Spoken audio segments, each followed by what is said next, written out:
How's it going, everyone? Nick here. And today we are going to talk about The Flash Season 7, Episode 12, titled Goodbye Vibrations.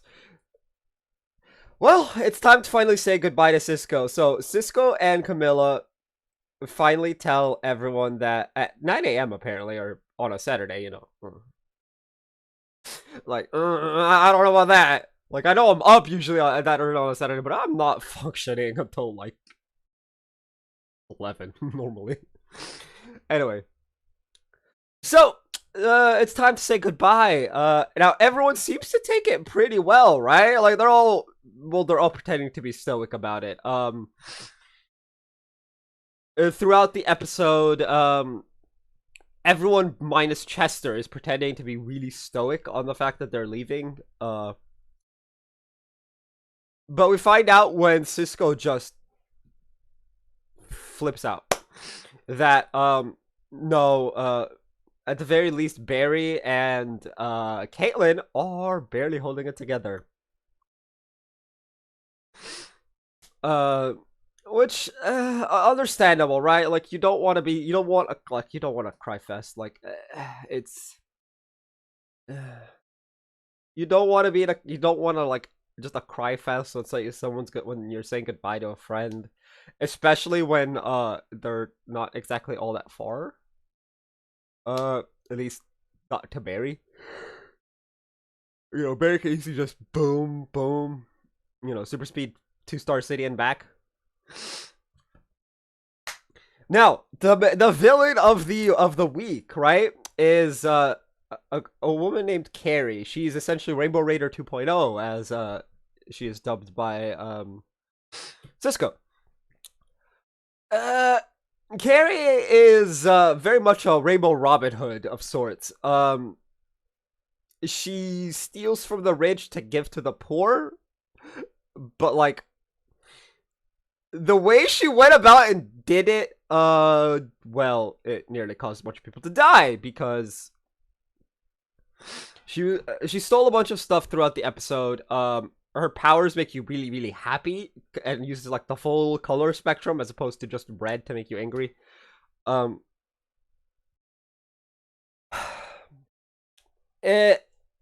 This causes a bunch of pretty funny scenes after she hits Mecha Vibe, including Barry running headlong into Yvette.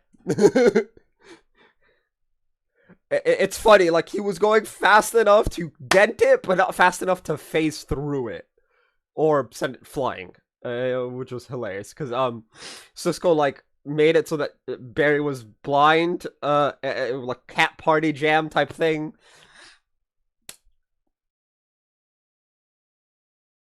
The team also finds out partway through, as I said, she's like a Rainbow Robin Hood. They find out that she's been not keeping the money for herself, but giving it to like people who need it and stuff. And yeah, this I guess causes an epiphany in Barry, and he says, "I'm going to convince the DA." When they confront her for the final showdown of sorts, he says, "I'm going to convince the DA to allow you to do community service, essentially."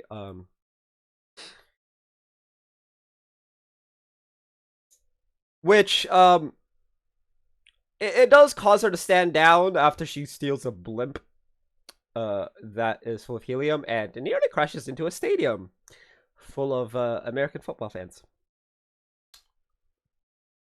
Ye old hand egg.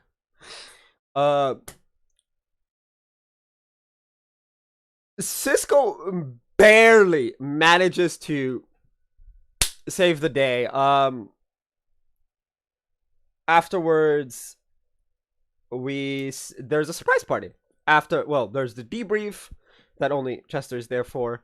There, Chester dips out of the surprise party for Cisco to go play with his new toys, as it were. After Cisco passed the torch on to Chester. During both surprise parties, two things happens. One, Iris apologizes for early in the episode where she yells at Camilla. It was a very emotional yelling, like she doesn't want to replace her friend. And so it's like, obviously she wasn't mad at Camilla. She was mad at the situation and the need to replace Camilla. So Iris apologizes and Cecile comes in. Now, early in the episode, Cecile was at a crime scene. She was asked about it. She was like, oh, it's for a case. Fair enough. On the Cisco side of things, Cisco gives everyone a t-shirt. And they go and do like a little karaoke thing of Poker Face by Lady Gaga. I'm obviously not going to play the song as much as I want to because copyright. I don't want to get old yeeted off of YouTube for playing a song. Anyway, cue the ending scene. Cecile is home alone.